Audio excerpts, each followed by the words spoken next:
Guys, welcome back to my YouTube channel. ഇന്നൊരു travel video ആണ് കേട്ടോ. ഇന്ന് ഉപ്പാക്കും ഉമ്മാക്കും ലീവ് ഉള്ളൊരു ദിവസമായിരുന്നു. അപ്പൊ നമ്മൾ വിചാരിച്ചു ഒന്ന് പുറത്തൊക്കെ ഒന്ന് പോയാലോ. കൂടാതെ എന്റെ നാടും ഈ വയനാടൻ കാഴ്ചകൾ കാണാത്ത ഒരുപാട് പേരുണ്ടാവും കേട്ടോ. നമ്മളിവിടെ ജനിച്ചു വളർന്നവർക്ക് വയനാട് അത്ര ഒരു ഇതല്ലെങ്കിലും പുറത്തുള്ളവർക്ക് നമ്മുടെ നാടും നമ്മുടെ കാഴ്ചകളും മരങ്ങളും ഒരുപാട് ഇഷ്ടമാണ്. പിന്നെ വയനാടുള്ളവർ വള്ളി തൂങ്ങിയിട്ടാണ് അങ്ങോട്ടും ഇങ്ങോട്ടും ട്രാവൽ ചെയ്യുന്നതെന്നുള്ളൊരു വാർത്ത ഞാൻ കേട്ടിട്ടുണ്ട്. വയനാടുള്ളവർ വള്ളി തൂങ്ങിയിട്ടാണോ അങ്ങോട്ടും ഇങ്ങോട്ടും പോകുന്നതെന്നുള്ളത് കാണിച്ചു തരാം കേട്ടോ. ആദ്യമായിട്ട് നമുക്ക് ദൈവത്തിനോട് നന്ദി പറയാം. കാരണം എന്താ വെച്ചാൽ നമ്മുടെ ഈ നാട് കാണാൻ വേണ്ടിയിട്ട് പല സ്ഥലങ്ങളിൽ നിന്ന് ഒരുപാട് ആളുകൾ ഇങ്ങോട്ട് വരുന്നുണ്ട്. അപ്പൊ അങ്ങനെയുള്ളൊരു നാട്ടിൽ ജനിക്കാൻ പറ്റിയത് നല്ലൊരു ഭാഗ്യമല്ലേ.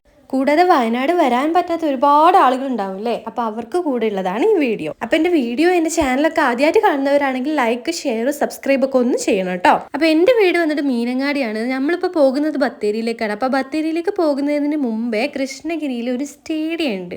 അപ്പൊ ആ സ്റ്റേഡിയം ഒന്ന് കുട്ടികൾക്കൊക്കെ ഒന്ന് കാണിച്ചു കൊടുക്കാന്ന് വെച്ചിട്ട് ഇപ്പൊ അങ്ങോട്ടേക്കാണ് ഇപ്പൊ വണ്ടിയും കൊണ്ട് പോകുന്നത്. ഈ പോകുന്ന സ്ഥലത്തിന്റെ പേര് കൃഷ്ണഗിരി എന്നാണ് കേട്ടോ. രണ്ട് സൈഡും മരങ്ങളാൽ തിങ്ങപ്പെട്ട സ്ഥലങ്ങളാണ് നമ്മൾ അങ്ങോട്ട് പോകുന്ന സ്ഥലം മുഴുവനായിട്ട് കാണാൻ പറ്റുക. അപ്പൊ ഇതിലൂടെ പോകുമ്പോൾ നമുക്ക് വേറൊരു പ്രത്യേകതയും കൂടെ ഉണ്ട്. നമുക്ക് ഇങ്ങനെ AC-ന്റെ ഒന്നും ആവശ്യമില്ല. അത്രയ്ക്ക് നല്ലൊരു ക്ലൈമറ്റ് ആണ്. ഇപ്പൊ പൊതുവെ മഴയും കൂടെ പെയ്യുന്നതുകൊണ്ട് നല്ല തണുത്ത കാറ്റും ഉണ്ട് കേട്ടോ. ഇത്രയും മനോഹരമായ വഴിയിലൂടെ പോയിട്ടാണ് നമ്മുടെ KC, അതായത് കേരള ക്രിക്കറ്റ് അസോസിയേഷന്റെ അതിമനോഹരമായിട്ടുള്ള ഒരു സ്റ്റേഡിയം ഉള്ളത് കേട്ടോ. ഈ കൃഷ്ണഗിരിയിൽ നിന്ന് ലെഫ്റ്റ് സൈഡിലേക്ക് തിരിഞ്ഞിട്ട് ഒരു 5 മിനിറ്റ് പോലും ട്രാവൽ ചെയ്യാൻ വേണ്ടിയിട്ടില്ല കേട്ടോ ഈ സ്റ്റേഡിയത്തിലേക്ക്. അത്രയ്ക്കും എളുപ്പമാണേ.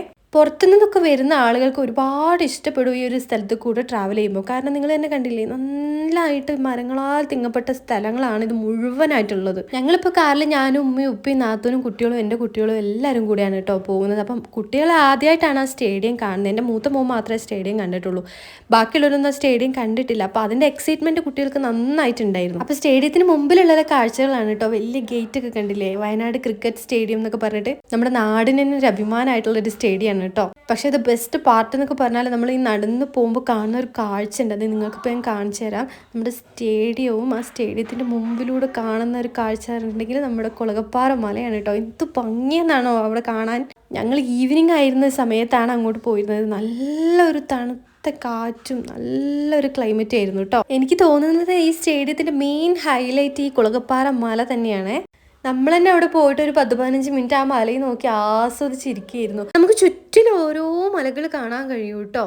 ഗാലറി ഇല്ലാത്ത സ്റ്റേഡിയം എന്നുള്ളൊരു പ്രത്യേകത കൂടിയിട്ട് ഈ ഒരു സ്റ്റേഡിയത്തിന് ഉണ്ട് കേട്ടോ. കൂടാതെ വുമൻസ് അക്കാദമിയും കൂടെ ഈ ഒരു സ്റ്റേഡിയത്തിനുള്ളിൽ പ്രൊവൈഡ് ചെയ്യുന്നുണ്ട് കേട്ടോ. അപ്പൊ നമ്മളെല്ലാവരും കൂടെ ഇവിടെ കുറേ സമയം സ്പെൻഡ് ചെയ്തിട്ടാണ് പിന്നെ നമ്മൾ അടുത്ത ഡെസ്റ്റിനേഷൻ പോകാൻ വേണ്ടി നിൽക്കുന്നത് കേട്ടോ. നമുക്ക് എന്തായാലും മാക്സിമം അരമണിക്കൂറോളം ഇതിനുള്ളിൽ തന്നെ നിൽക്കാൻ പറ്റും കേട്ടോ. കുട്ടികളൊക്കെ ആയിട്ട് വന്നാലും അവർ ക്രിക്കറ്റ് പ്രാക്ടീസ് ചെയ്യുന്ന സമയത്താണ് നമ്മൾ അങ്ങോട്ട് കയറി ചെല്ലുന്നത് കേട്ടോ. അതുകൊണ്ടാണ് തോന്നുന്നു അരമണിക്കൂർ നമ്മളോട് അവിടെ നിന്നോളാൻ പറഞ്ഞിട്ടുണ്ടായിരുന്നു. നമ്മളവിടെ കുറച്ച് നേരം നിന്ന് നല്ല മാക്സിമം എൻജോയ് ചെയ്തിട്ടാണ് നമ്മൾ അവിടുന്ന് പുറത്തിറങ്ങിയത് കേട്ടോ. ഇതിന് മേലെ കയറിയാൽ നമുക്ക് ഈ സ്റ്റേഡിയത്തിന്റെ ഓവറോൾ ഒരു വ്യൂ കാണാം കേട്ടോ. മൊത്തമായിട്ട് നല്ല ഭംഗിയാണ് കാണാൻ. നാത്തൂനും അപ്പുറം സൈഡിൽ നിന്നിട്ട് വ്ലോഗ് എടുക്കുന്നുണ്ടായിരുന്നു കേട്ടോ. അപ്പൊ താഴെ ഇറങ്ങിയപ്പോൾ അത് ഈ സ്റ്റേഡിയത്തിനെ കുറിച്ചുള്ള ഡീറ്റെയിൽസ് ഒക്കെ അവിടെ എഴുതിയിട്ടുണ്ടായിരുന്നേ. ഇനി ഞങ്ങൾ എല്ലാവരും കൂടെ പോകുന്നതാണ് ഞങ്ങൾ ഫേവറേറ്റ് സ്പോട്ടായ സൈൻലബാനിൽ കേട്ടോ. സൈൻലബാനിലേക്ക് പോകുന്നതിന് മുമ്പ് നല്ലൊരു കാഴ്ചയുണ്ട്, അതും കൂടെ നിങ്ങൾക്ക് ഞാൻ കാണിച്ചു തരാം. ഈ സ്ഥലത്തിന്റെ പേരാണ് പാതിരിപ്പാലം കേട്ടോ. അങ്ങോട്ട് പോകുമ്പോഴൊക്കെ ഒരുപോലെ ആയിരിക്കും നിങ്ങൾക്ക് ഫീൽ ചെയ്യുക. ഇതെന്താ നേരത്തെ കാണിച്ച പോലത്തെ സ്ഥലങ്ങൾ തന്നെയാണല്ലോ, അതേതാ ഒരുപോലത്തെ സ്ഥലങ്ങളാണ് ഇനി അങ്ങോട്ടേക്ക് പോകുന്തോറും. ലോക ടൂറിസ്റ്റ് പ്ലേസിൽ നമ്മുടെ 20ാമത്തെ സ്ഥാനമാണ് നമ്മുടെ വയനാടിനുള്ളത് കേട്ടോ. അപ്പൊ ഈ കാണുന്ന പച്ചപ്പും ഹരിതാപൊക്കെ നമ്മൾ ആസ്വദിച്ച് പോയല്ലേ പറ്റൂ. ഇനി അങ്ങോട്ട് പോകുന്ന സ്ഥലമാണ് എന്റെ ഫേവറേറ്റ് സ്ഥലം. നമ്മൾ കുറേ പ്രാവശ്യം ഇത് കണ്ടു എന്നൊക്കെ പറഞ്ഞാലും നമുക്ക് ഒരിക്കലും അത് മടുക്കൂല കേട്ടോ. അത്രക്കും അടിപൊളിയാണ് ഇതിലൂടെ ട്രാവൽ ചെയ്യുമ്പോൾ നമുക്ക് കിട്ടുന്ന ഒരു ഫീല്. നല്ല പോസിറ്റീവ് വൈബാണ് ഈ ഫ്രഷ് എയറിൽ കൂടെ നമുക്ക് ട്രാവൽ ചെയ്യുമ്പോൾ കിട്ടുന്നത് കേട്ടോ. ഇത് കുളകപ്പാറ എന്ന് പറയുന്ന ഒരു സ്ഥലമാണ് കേട്ടോ. അത് കഴിഞ്ഞിട്ട് ബീനാച്ചി എന്ന് പറയുന്ന ഒരു സ്ഥലം എത്താനുണ്ട്. അവിടെ എത്തുമ്പോൾ ഒരു പ്രത്യേകത കൂടെ ഉണ്ട് കേട്ടോ. അതും കൂടെ ഞാൻ നിങ്ങൾക്ക് പറഞ്ഞുതരാം. ഇത് കാണുമ്പോൾ നിങ്ങൾക്ക് ഏകദേശം ഒരു മുത്തങ്ങ ഫോറസ്റ്റിലൂടെ പോകുന്ന ഒരു പ്രതീതിയൊക്കെ ആയിരിക്കും കിട്ടുക അല്ലേ. ഈ ഒരു കാഴ്ചകൾ തന്നെയാണ് മറ്റുള്ള നാടുകളിൽ നിന്നും നമ്മുടെ നാടിനെ വ്യത്യസ്തമാക്കുന്നത്. ഒരുപാട് ദിവസമായി ഞങ്ങൾ സൈലബാനിലേക്ക് പോവാന്ന് പറഞ്ഞിട്ട് ഇങ്ങനെ റെഡിയായി നിൽക്കുന്നത് കേട്ടോ. ഇതുവരെ അതിന് പറ്റിയിട്ടുണ്ടായിരുന്നില്ല. ഏതായാലും ഇന്ന് നല്ലൊരു സമയത്താണ് ഞങ്ങൾ ഇറങ്ങിയത്. കാരണം നല്ല തണുത്ത മഴയും ഒരു കാറ്റും അങ്ങനെയുള്ളൊരു സമയത്താണ് ഞങ്ങൾ പുറത്തിറങ്ങിയത്. നാടെങ്ങുള്ളൊരു ഫുട്ബോൾ ആവേശം നമ്മുടെ വയനാട്ടിലും ഉണ്ട് കേട്ടോ. ഇനിയാണ് നമ്മുടെ ബത്തേരിൻ്റെയും നമ്മുടെ മീനങ്ങാടിയുടെ ഒക്കെ ഇടയിലുള്ള ഒരു ബീനാച്ചി എന്ന് പറയുന്ന സ്ഥലം കേട്ടോ. ലൈക്ക് നമ്മുടെ മുത്തങ്ങ ഫോറസ്റ്റ് എങ്ങനെയാണോ അതുപോലെ തന്നെയാണ് നമുക്ക് ലെഫ്റ്റ് സൈഡിലേക്ക് നോക്കിയാൽ കാണാൻ പറ്റുന്നത് കേട്ടോ. ഈ സ്ഥലത്തിന് മറ്റൊരു പ്രത്യേകത കൂടി ഉണ്ട് കേട്ടോ. അത് ഞാൻ പറഞ്ഞുതരാം. എന്താ അറിയോ, ഈ ഒരു സ്ഥലമാണ് നമ്മുടെ മധ്യപ്രദേശ് ഗവൺമെന്റിന്റെ അണ്ടറിലുള്ള 1000-ലധികം ഏക്കർ സ്ഥലമുള്ള ഒരു കോഫി പ്ലാന്റേഷൻ ഇൻക്ലൂഡ് ആയതാണ്. ലൈക്ക് ഒരു ഫോറസ്റ്റും ആണ്, എന്നാൽ ഒരു കോഫി പ്ലാന്റേഷനും ആണ്.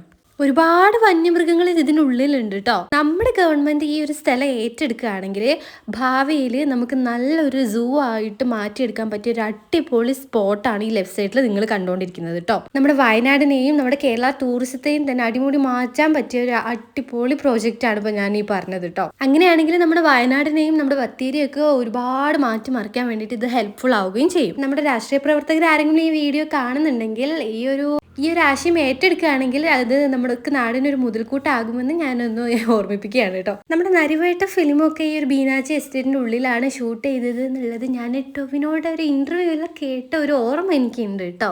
ഓക്കെ, ഒരു ഫോറസ്റ്റ് കണ്ട് നമ്മൾ ബത്തേരി എത്തിയതേ അറിഞ്ഞിട്ടുണ്ടായിരുന്നില്ല കേട്ടോ. അടിപൊളിയായിരുന്നു. ഏതായാലും ബത്തേരി എത്തിയിട്ട് പിന്നെ സൈലബാൻ കഴിക്കേണ്ട എക്സൈറ്റ്മെന്റിലായി പോയി ഞങ്ങൾ എല്ലാവരും കൂടെ കേട്ടോ. ഈ ഒരു ഗേറ്റ് ആണ് കേട്ടോ ഈ ഒരു ടീ പ്ലാന്റേഷനിലെ ഉള്ളിലേക്ക് കയറാനുള്ള ഒരു മെയിൻ എൻട്രൻസ് എന്ന് പറയുന്നത്. അത് കഴിഞ്ഞപ്പോൾ നമ്മുടെ സുൽത്താൻ ബത്തേരി എത്തി. സുൽത്താൻ ബത്തേരിയെ പറ്റി ഞാൻ കൂടുതലൊന്നും പറയേണ്ട ആവശ്യമില്ലല്ലോ. നിങ്ങളൊക്കെ ഒരുപാട് റീൽസിനും സ്റ്റോറിയിലും എല്ലാത്തും വീഡിയോസിലൊക്കെ കണ്ടിട്ടുണ്ടാവും ഈ സുൽത്താൻ ബത്തേരി. നമ്മുടെ ക്ലീൻ സിറ്റി എന്നറിയപ്പെടുന്നൊരു സ്ഥലമാണ് സുൽത്താൻ ബത്തേരി. എനിക്ക് ഒരുപാട് ഇഷ്ടമാണ് കേട്ടോ. നമ്മളെ വിൽട്ടൺ റെസ്റ്റോറൻ്റ് ഒക്കെ ഉണ്ട്.